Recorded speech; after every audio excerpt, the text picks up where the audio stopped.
மடியில் போய் வளர்ந்தது வானமில்லையா உமக்கு ரோசமில்லையா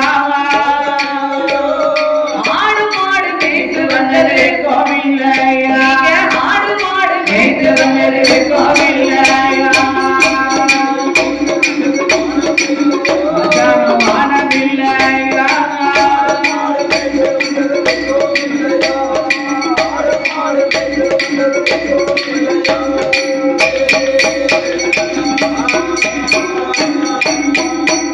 ஐயா கயிறு வெண்ணை திருடி கொண்டது வானமில்லையா உமக்கு ரோசமில்லையா கயிறு மத்தான அடிகள் பட்டது எட்டோமில்லையா கயிறு மத்தான அடிகள் பட்டது எட்டோமில்லையோ வானமில்லையா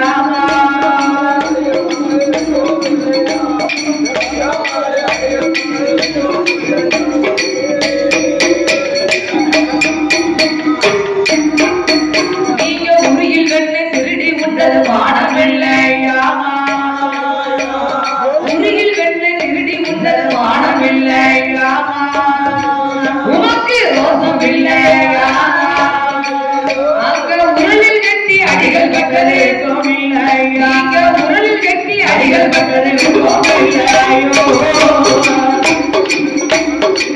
அதான் வானமில்லையா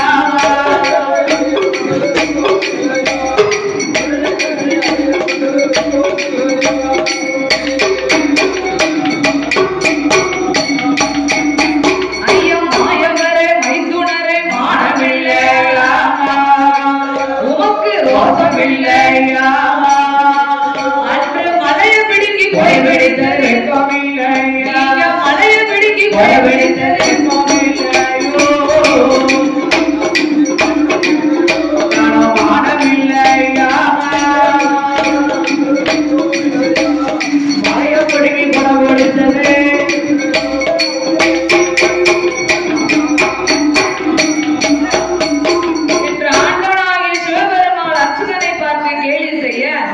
ஒருவருக்கொருவர் கேலி செய்தார். வார்த்தாரை பெருமாளாகிய கண்ணன் ஆண்டவா உங்களுக்கு ஆண்களுக்கு 4 வார்த்தை நான் பேசுறது உண்மைதான். ஆனா நீர் என்னை கண்டுகிட்டே இத்தனையும் பேசுறீரு. அதனால அரசபாடு உங்க பாடு நான் போறேன் என் மாட்டோட. நீங்க என்னமோ பண்ணுங்க மாப்பிள்ள இப்படி கோவச்சுட்டு போலாமையா அச்சான பேரை யாரு காப்பாத்த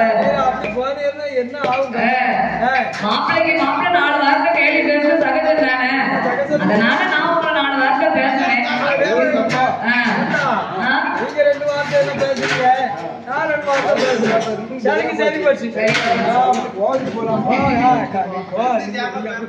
அதனால மாப்பிள்ள அரக்கனை வதம் செய்யணும்னா நீங்க தானே போகணும். ஆண்டவா அரக்கனை நான் போய் வதம் செய்யணும்னா என் ஆடு மாடெல்லாம் யாரு வைக்க கட்டுறதுதான் யாரு வைக்கிறது நானே வைக்கேன். ஆண்டவன் சொல்லுதாரு நானே மேய்க்கங்காரு. ஆண்டவா நீங்க ஆடு மாடு மேய்க்க கூட லாய்க்கு கிடையாது. ஆமா ஏன் தெரியுமா நீங்க யானை தோல் போர்வையும் புலித்தோல் ஆசனமும் சடாமுடி வாரத்தோட நிக்கிறீரு. அடுத்த பாம்பு போட்டு நிக்கிற பாம்பையும் போட்டுக்கிட்டு நிக்கிறீரு. இந்த சொருபத்தை பார்த்தா என் ஆடு மாடெல்லாம் களைச்சு ஓடிடும். மாடு வேட்டையில பெருசு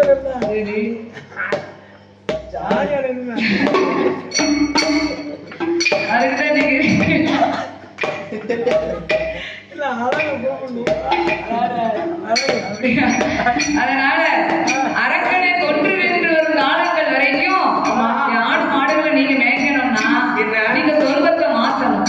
என்னை போலவே நீங்கள் சொர்க்கத்தை எடுக்க வேண்டும் என்று சொல்ல ஆண்டவனாகிய சிவபெருமான் கண்ணனை போலவே சொர்க்கத்தை எடுத்தவுடனே கண்ணன் ஆண்டவா இது யாத ஒரு சொர்க்கம் என்னை விட உனக்கு ரொம்ப பொருத்தமா இருக்கியா உங்க கருத்தை மேனிக்கும் கட்டுமுட்டு உடலுக்கும் முறுக்கு வீசிக்கும் வட்ட பொட்டுக்கும் இந்த கண்ணுக்கும் மாடு மேய்க்கிறதுக்கான 10 பொருத்தமும் பக்காவா இருக்கு.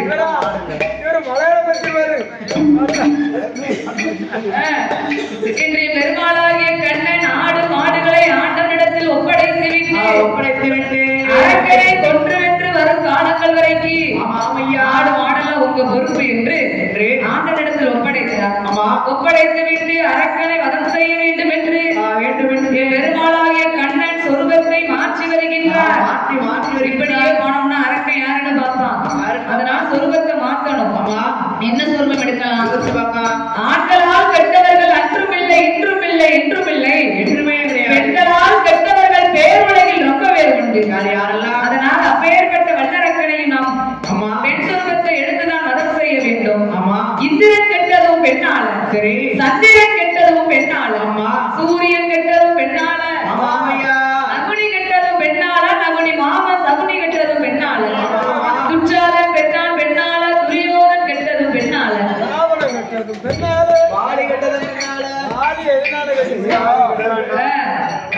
நாடி போனவங்க தான் கெட்டு போனாங்க. பெண் வந்து யாரையும் கெடுக்கல. இந்த நாடி போன ஆண்கள் எல்லாம் கெட்டு போனாங்க. பரவாயில்ல, இவர் இன்னைக்கு தான் பெண்களுக்கு சப்போர்ட் பண்ணி பேசுறாங்க. அப்படியா? அதனால் பெண்களால் கெட்டவர்கள் பேருலகில் ரொம்ப பேர் உண்டு. கோபம் கொண்ட வல்லரக்கனை நாமளும் ஒரு பெண் சொருபத்தை எடுத்துதான் வதம் செய்ய வேண்டும் என்று அவர் யோகினி அவதாரத்தை எடுத்து வருகின்றார்.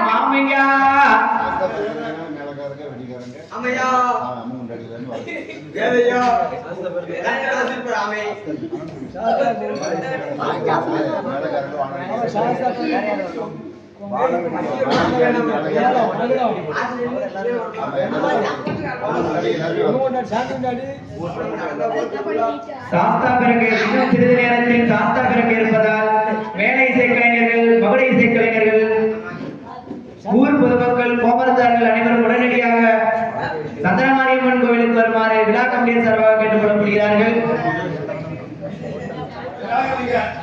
பெருமாளாகிய கண்ணன் வல்லரக்கனை வதம் செய்ய வேண்டும் என்று அவர் மோகினி அவதாரத்தை எடுத்து வருகின்றார்.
வடிவழகி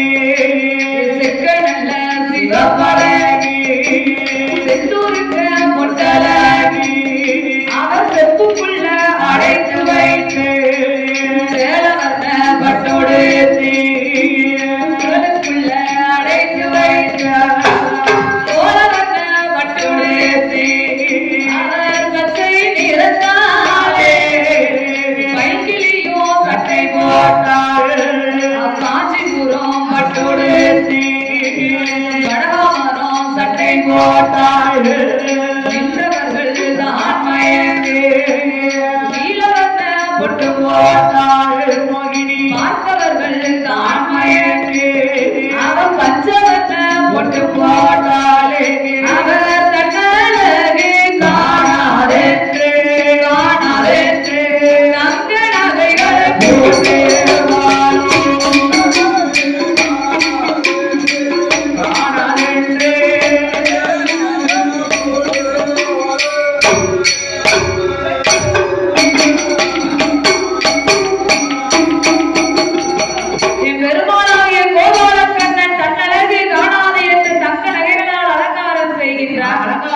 பச்சை நிறத்தாலே வைங்கிலியும் பட்டுடுத்தி அப்படியே மோகினி அவதாரத்தை எடுத்து வருகின்றார். தன்னழகு காணாது என்று தங்க நகைகளால் அலங்காரம் செய்ய வேண்டும் என்று அவர் எப்படி அலங்காரம் செய்கின்றார் தெரியுமா? எப்படியுமா சம்மங்கிரி எண்ணெய் தேய்த்து தலை மாறி தடைகள் பின்னே சம்மங்கிரி எண்ணெய் தேய்த்து தலை மாறி தடைகள் பின்னே அவர் தலையில் சடகுச்சி சடனாவோ சடபிள்ளி ராக்கடியா நாளாமுவா காதுக்கு நல்ல கம்மல்களா கல்வரித்த சிமிக்கிகளா உருட்டு கட்டு செவிட்டு கட்டு பொன்னாக கட்டோமிட்டா கழுத்துக்கு அவன் மாலை பவன் மாலை காசு மாலை கடிகார சங்கிலியா கச்சபுரம் மாலைகளா அலங்கார தாயத்துடன் கையறிலே அவர் காப்பு தோல் காப்பு தொந்தி காப்பு பட்ட காப்பு விட்டாள் மோட்டாங்கள் வளையலிட்டாள் அங்க 5 நல்ல விரல்களுக்கோ 5 மோதிரமா 10 நல்ல விரல்களுக்கோ பவன் வரைந்த மோதிரமா காலு மிஞ்சி மிஞ்சி முந்தாகி மிந்தாகி கட்டுவமா ஓடிகளா அவ எடுத்து சக்கிலி மாட்டினார் அங்க இஸ்வராணி போட்டினார் இஸ்வர அரப்பொழி கொத்து சரப்பொழி ஏத்த சந்தன காப்பு அவ இடுப்பில் ஒட்டிய சிகப்பு இது யாரு செய்த வேலை மதுரை தட்டா செய்த வேலை அங்க மதுரை ரத்தின புதுக்கல் வேற மாயாடி சொல்கிறானே மதுரை ரத்தின புதுக்கல் வேற மாயாடி சொல்கிறானே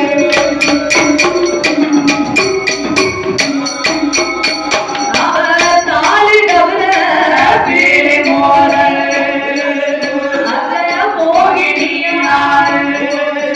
அவர் தங்க தானே அழகிட்டாரே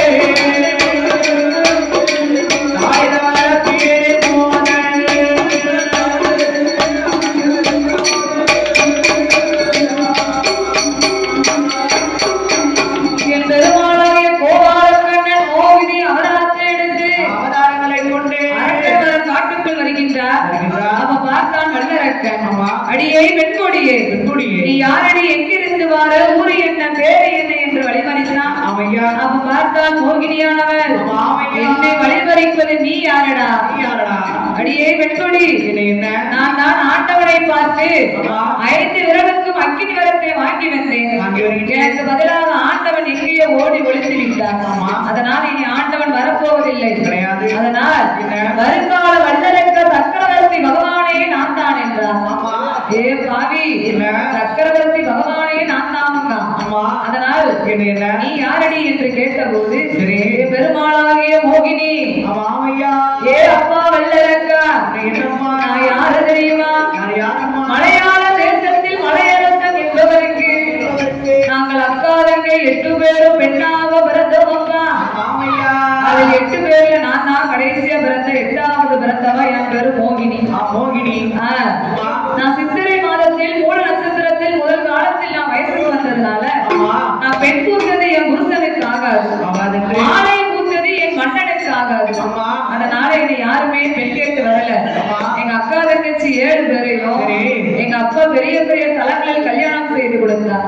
அதில் மூத்தவர் அக்காவை காசியில் வாழுகின்ற காசி விஸ்வநாதருக்கு எங்க அக்கா விசாலாட்சியை கல்யாணம் பண்ணி கொடுத்தோம். 2வது அக்காவை திருவண்ணாமலையதில அண்ணாமலை நாதருக்கு உண்ணாமலையை கல்யாணம் பண்ணி கொடுத்தோம். 3வது அக்காலை மதுரையில் வாழுகின்ற கூலவா சங்கரருக்கு மதுரையில் வாழுகின்ற சொக்கருக்கு எங்க அக்கா மீனாட்சியை கொடுத்திருக்கோம். 4வது அக்காவை திருநெல்வேலி டவுனரில நெல்லையப்பன் சாஸ்திரிக்கு எங்க அக்கா காந்திமதியை கொடுத்திருக்கோம். 5வது அக்கால எங்க கொடுத்திருக்கோம் சங்கரன் கோவிலில் கூலவா சங்கரருக்கு கோமதியை கொடுத்திருக்கோம். 6வது அக்காவை பாவனாசத்தில் இருக்கின்ற பாவனாச பெரியாருக்கு எங்க அக்கா பாத உலகாலை கொடுத்திருக்கோம். 7வது அக்காவை குற்றாலத்தில் வாழுகின்ற குற்றாலநாதருக்கு எங்க அக்கா குழல்வாய் மொழியை கொடுத்திருக்கோம். நான் தான் 8வது பிறந்த மோகினி.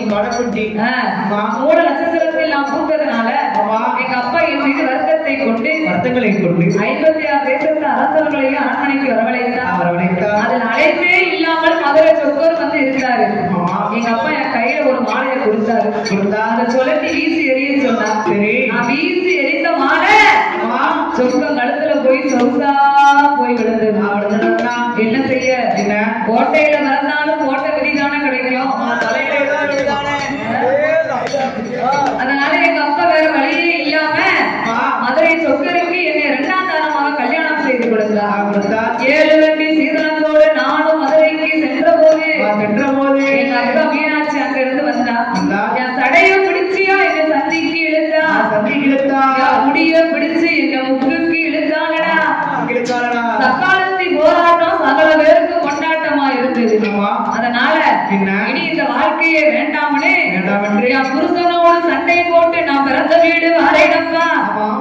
தனியா வாரங்களை உன் தங்கையா நினைக்கணும், ஒத்தையில வாரங்களை உடன்பிறப்பா நினைக்கணும். அதை விட்டு போட்டு இப்படி வழியெல்லாம் மறைக்க கூடாது. ஏ மோகினி, நீ அஞ்ச வேண்டாம், அலைய வேண்டாம். ஏன் கவலைப்படுத்த? நீ என்னோடு வந்தையானா நித்தம் ஒரு பட்டு உடுத்தி விதவிதமா பூச்சூடி கண்ணாடி மாளிகையில் உல்லாசமாய் வாழ்ந்திடலாம். அம்மா ஏ அரக்கா, அரக்கு இருக்கா? உனக்கு யாருக்குனே கல்யாணம் ஆயிருக்குங்க. பவளக்கண்ணிங்கிற ஒரு மனைவியும் உனக்கு இருக்கா? 2ஆம் தரமா என்ன கல்யாணம் பண்ணுவேன்னு சொல்லுதீங்க. நீயோ ஆண்டவனை பார்த்து 5 விரலுக்கும் அக்கினி விரத்தை வாங்கிடுங்க. என்னை கரம் பிடிச்சையானா நான் எரிஞ்சு சாம்பலாகி விடுவேன் அல்லவா? அதனால நீ ஒண்ணு பண்ணு, எனக்கு சத்தியம் செய்து கொடு. நீ எப்படி சத்தியம் செய்ய வேண்டும் தெரியுமா? அலைகடலும் சென்று உங்க வேண்டும், நுகர வேண்டும். இருந்து உன் முட்டு விரலை கொண்டு உன் சிரசை 3 தரம் சுற்றி முக்கண்ணன் பகவானை மனதில் நினைத்து மூத்த மனைவி பவளக்கண்ணி முகம் பார்த்து முழிக்க மாட்டேன் என்றும் எனக்கு துரோகம் ஒரு நாளும் செய்ய மாட்டோமே தொண்டையில வைத்து சத்தியம் செய்து கொடு. அப்போது நான் உன்னோடு வருவேன் வல்லரக்கா என்று பெருமாளாகிய மோகினி சொன்ன உடனே அவன் பெண்ணென்று நினைத்தான், பெருமாளாக நினைக்கவில்லை. கன்னியா நினைத்தான், கண்ணனாக நினைக்கவில்லை. அப்படியே ஆகட்டும் என்று அசுரனாகப்பட்ட வல்லரக்கனானவன் ஆய பலிகள் கற்றும் அறிவிடந்து போனான். புராணங்கள் கற்றும் புத்தி கெட்டு போனான். சண்டாள வல்லரக்கு அலைகடலும் சென்று முங்குனான், நுகர்ந்தான், 3 முங்கு போட்டான். ஏ மோகினி, இதோ பார், என் முண்டு விரலை கொண்டு என் சிரசை 3 தரம் சுற்றி முக்கண்ணன் பகவானை மனதில் நினைத்து மூத்த மனைவி பவளக்கண்ணை முகம் பார்த்து நான் குளிக்க மாட்டேன். உனக்கு துரோகம் ஒரு நாளும் செய்ய மாட்டேன் அம்மா என்று வல்லரக்கன் தொண்டையில் வைத்து சத்தியம் செய்த போது தொண்டையில வைத்த போது வல்லரக்கன்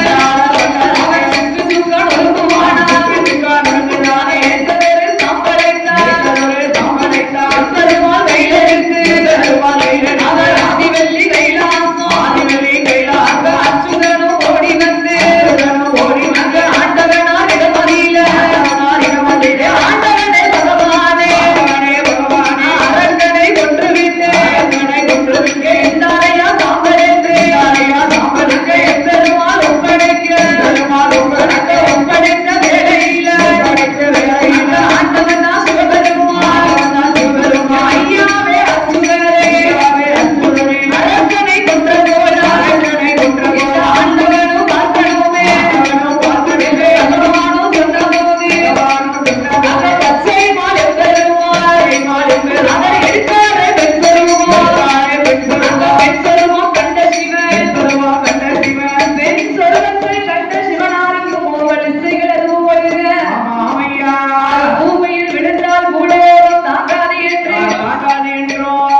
உழைவு போல் மாமணி